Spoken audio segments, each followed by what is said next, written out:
A vlen shkurorzimi I të hidhruarit, a vlen shkurorzimi atij I cili nuk ka qenë musliman, timon nuk I bashkëshortja ime. Është nervoz, është I hidhruar, e lëshon bashkëshorten. A vlen kur njeriu ban hajgare me bashkëshorten dhe I thot, ti ma nuk je gruaja ime, t'kam nda, t'kam shkurorzu, ama po t'kthej edhe njëherë, po t'a jap edhe një mundësi. Në nikah nuk ka loj, në nikah nuk ka talje.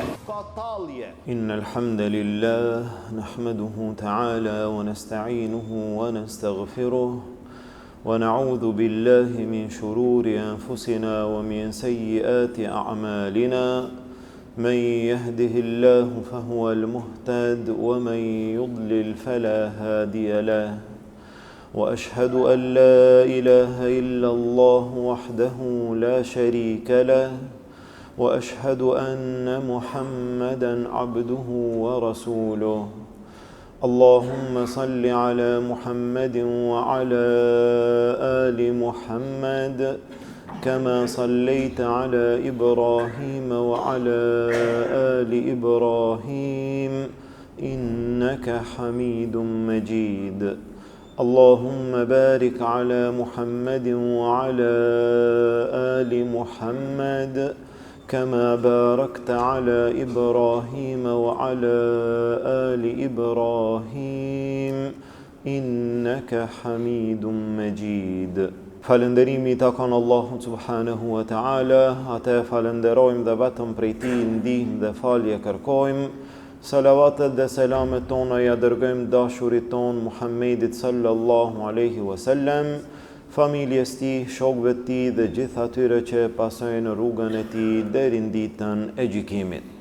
Vëllezër të nderuar, me lejen e Allahut azza wa jall vazhdojmë së bashku në hijen e temave të cilat janë të rëndësishme për besimtarin, janë të rëndësishme për secilin prej nesh. Ne si musliman duhet t'i njohim këto tema, duhet t'i dim, duhet të mundohemi që në jetën tonë të kemi kujdes dhe mos të veprojmë përveç se në atë mënyrë që na udhëzon feja e Allahut azza wa jall. Jemi në kapitullin e martesës ku kemi ecur hap pas hapi, tem pas teme dhe kemi arritur në pjesën e shkurorzimit, në pjesën e talakut, për të cilin kemi thënë disa fjalë dhe kemi përmendur disa lloje të njerëzve në rastin e shkurorzimit. A vlen shkurorzimi I atij I cili është I dehur, ai I cili ka pi alkool? A vlen shkurorzimi I atij I cili flet pa vetdije? A vlen shkurorzimi I atij I cili është I imponuar dhe e ban shkurorzimin me dhunë e kështu me radhë, për të vazhduar dhe me disa raste tjera, me disa lloje tjera të njerëzve, të cilët mund të bien në shkurorzim, mund të ndodh shkurorzimi që të shihet dhe të dihet, a vlen shkurorzimi tyre ajo. Gjithashtu kemi të bëjmë me shkurorzimin e atij I cili nuk ka qenë musliman. Nëse një njeri nuk ka qenë musliman më herët dhe pastaj e ka pranuar Islamin, mirë po para se të jetë musliman, është shkurorzuar një herë, dy herë, tri herë e kështu me radhë. Dhe ai tash e ka pranuar Islamin dhe është I martuar me të njëjtën grua, vazhdon jetën e tij. Mirë po, ato shkurorzime që I ka bë më herët pa qenë musliman, a vlen, a llogariten? A ja numëron Islami atij ato shkurorzime dhe që pastaj prej atij momenti të gjykohet se ti më herët ke qenë I shkurorzuar? A vlen shkurorzimi atij I cili nuk ka qenë musliman? Këtu dietarët kanë diskutuar gjërë edhe gjatë dhe secila palë duke I sjellur argumentet e saj. Sipas shumicës së dietarëve, një shkurorzim I tillë vlen. Kanë thonë, ashtu siç vlen martesa, ashtu vlen edhe shkurorzimi. A vlen martesa atij I cili nuk është musliman? Vlen. Ai I cili nuk është musliman e pranon Islamin, a duhet të bën nikah edhe një herë? Jo, martesa, nikahu i tij vlen, dhe në kohën e pejgamberit sallallahu alaihi wasallam, kur njerëzit e kanë pranuar islamin, nuk ju ka kërkuar pejgamberi sallallahu alaihi wasallam edhe një herë të bëjnë nikah. Pse? Vlen nikahu që e keni bë më herët, nuk ka nevojë të bëhet nikah edhe një herë. Atëherë kanë thonë, por derisa vlen nikahu, vlen edhe talaku, vlen edhe shkurorzimi. Sipas disa dietarëve, të cilët janë në numër më pak, janë të mendimit se shkurorzimi atij i cili nuk është musliman nuk vlen. Dhe në momentin që e pranon islamin, Allahu ja fal atij gjitha gabimet, gjitha gjunahet, gjithë të kaluarën, dhe ai fillon pastër. Ai fillon prej në zero. Gabimet që i ka bën në të kaluarën, Islami nuk ja numron, nuk ja llogarit, dhe mendojmë që ky mendim është më afër, është më sakt. Ai i cili nuk ka qenë musliman, ndoshta është ndarë një herë, është ndarë 2 herë, është ndarë 3 herë, është ndarë 5 herë, në rregull. E ka pranuar islamin, prej sot numrohet çdo gjë. E kaluara e tij nuk vlen, nuk llogaritet në fenë Allahut Azza wa Jall. Andaj mendojmë që më afër është se shkurorzimi atij i cili nuk ka qenë musliman nuk llogaritet. Prej momentit që e pranon islamin, çdo gjë atij i llogaritet. Gjithashtu, dietarët kanë diskutuar për shkurorzimin atij i cili është i hidhëruar në momentin e hidhërimit. Njeriu është i hidhëruar, është në një shkallë të lartë të hidhërimit të nervozës. Shkaku i hidhërimit të madh i drejtohet bashortes, ti ma nuk je bashortja ime.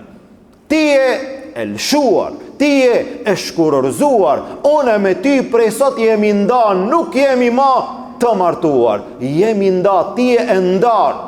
Mirë po nga hidhërimi i madh. A vlen shkurorzimi i të hidhëruarit? Shkurorzimi i të hidhëruarit vlen. Zatën në shumicën e rasteve shkurorzimi ndodh shkaku i hidhërimit. Nuk e përballon njeriu, nuk e duron njeriu, është nervoz, është i hidhëruar, e lëshon bashkëshorten. A vlen? Vlen. Sigurisht që shkurorzimi i të hidhëruarit vlen. Nëse njeriu shkaku i hidhërimit, i nervozës, i problemeve e lëshon bashkëshorten, ajo llogaritet shkurorzim, ajo llogaritet talak. Ajo vlen, numrohet në fenë Allahut Azza wa Jall. Po pse është përmendur atëherë në këto raste ku ka diskutim në mesin e dietarëve, nga se ka mundësi që të ndodh shkurorzimi i të hidhëruarit në ndonjë rast dhe mos të vlen. Kur, kanë thonë dietarët, kjo ndodh nëse hidhërimi është deri në atë shkallë sa që njeriu nuk e di çka flet. Ndodh ndonjëherë që njeriu është aq nervoz, aq i hidhëruar, sa që ma nuk e ka veten nën kontroll. Ai nuk e di çka është tu thon. Ai nuk e di çka është duke fol, ai ma nuk është në vetvete. Dhe ma vonë me i than, thot, jo be nuk kam than unë çashtu. Unë nuk kam reagu bashkë qashtu, po, ne kemi qenë aty, nuk e ka veten nën kontroll. Atëherë, ky ka mundësi që të jetë përjashtim. Mirë, po kjo mund të jetë e rrallë, mund të jetë përjashtim, mund të jetë i veçantë si rast, ndërsa në përgjithësi, shkurorzimi atij i cili është i hidhëruar, nervoz, shkurorzimi i tij vlen, numërohet në rastet e shkurorzimit. Për dallim të atij i cili nuk e di çka flet, atëherë ky mund të arsyetohet. Gjithashtu është rasti i atij i cili me shkurorzimin ban hajgare. Dhe kjo është e rrezikshme dhe kjo mund të ndodhë në shumë raste të njerëzve. Mirë, po në këtë rast njeriu duhet të ketë kujdes, nga se kjo i ka pasojat e saja. Kur ndodh kjo? Kjo ndodh kur njeriu tallet, kur njeriu luan, kur njeriu ban hajgare me bashorten dhe i thot, ti ma nuk je gruaja ime. Ti prej sot je lëshuar, ama jo për një me, kjo është duke bo hajgare. Ndërsa në fenë Allahut Azza wa Jall hajgare me këto gjëra nuk ka. Këtu hajgarja është e rrezikshme. Besimtari si besimtar, muslimani duhet çdo herë ta ketë parasysh atë që Allahu Azza wa Jall e ka caktuar në kufit e fesë së tij. Dhe hajgaren, edhe humorin e Islam ka kufi. Ka humor halal, ka humor haram, ka humor pa pasoja, ka humor me pasoja, ka humor i cili mbrin deri në kufër, e nxjerr njeriu për Islami komplet. Ka humor i cili njeriu krejt ibadetet i ban pluhur. Besimtari muslimani duhet të jetë i kujdesshëm.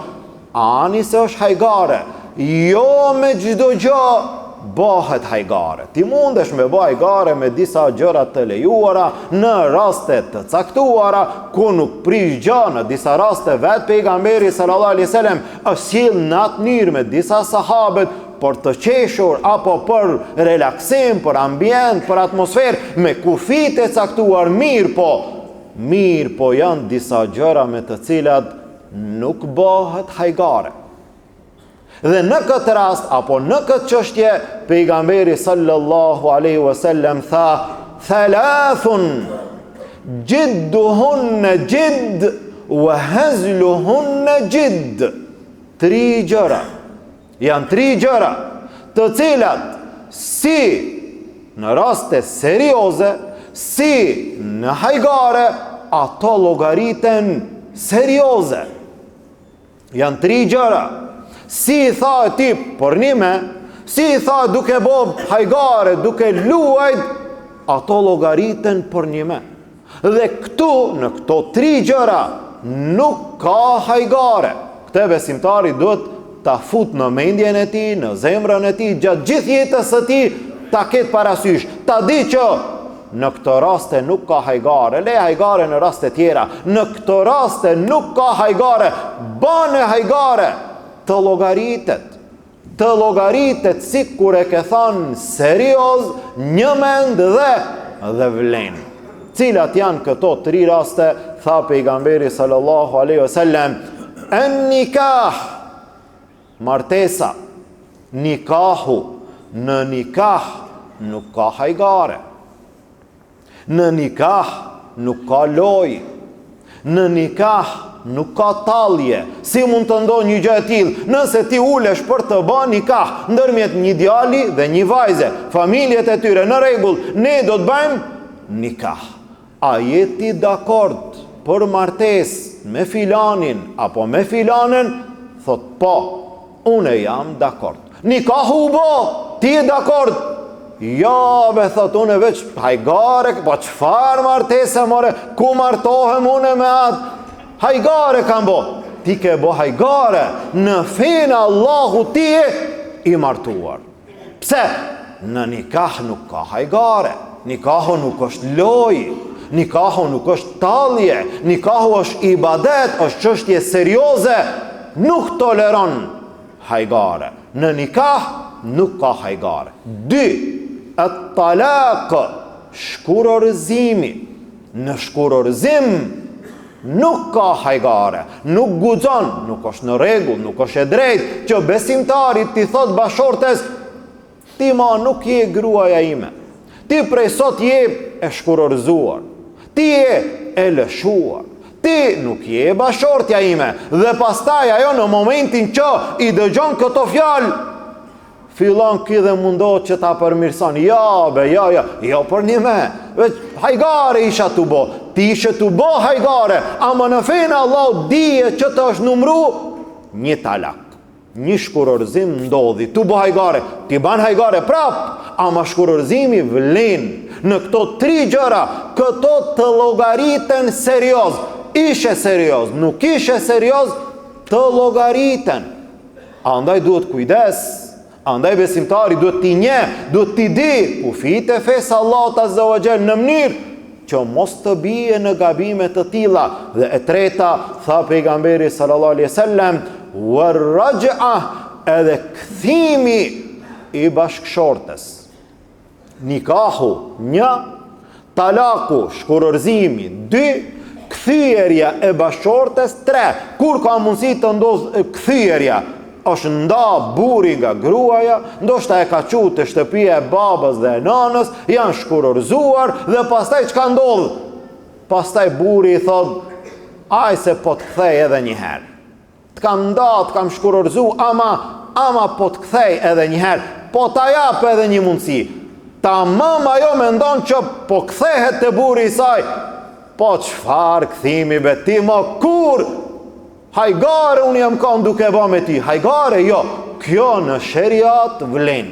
Kjo në islam logaritet. Andaj besimtari, sidomos rinia, sidomos të rit e martuar, duhet ta kenë kujdes një gjë të tillë, ta din, ta njohin, mos të bien, nga se pastaj kemi raste të tilla që njerëzit i kanë kaluar kufit, vinë te hoxha, ma gjej një zgjidhje. Ama ti gjitha zgjidhjet që ti ofron sheriati i ke mbyllur. Gjitha rrugët pastaj janë të mbyllura. Pastaj çka duhet me bë? Pastaj ndoshta askush nuk të gjen zgjidhje përveç se një ndarje e përgjithmonshme, një ndarje në të cilën nuk ka kthim, në mënyrë që mos të bahen gabimet ndërmjet burrit edhe gruas, bashkëshortit dhe bashkëshortes. Të martuarit duhet t'i din këto regula. Në nikah nuk ka hajgare, në shkurorëzim nuk ka hajgare, në kthim të bashkëshortes nuk ka hajgare, bane hajgare.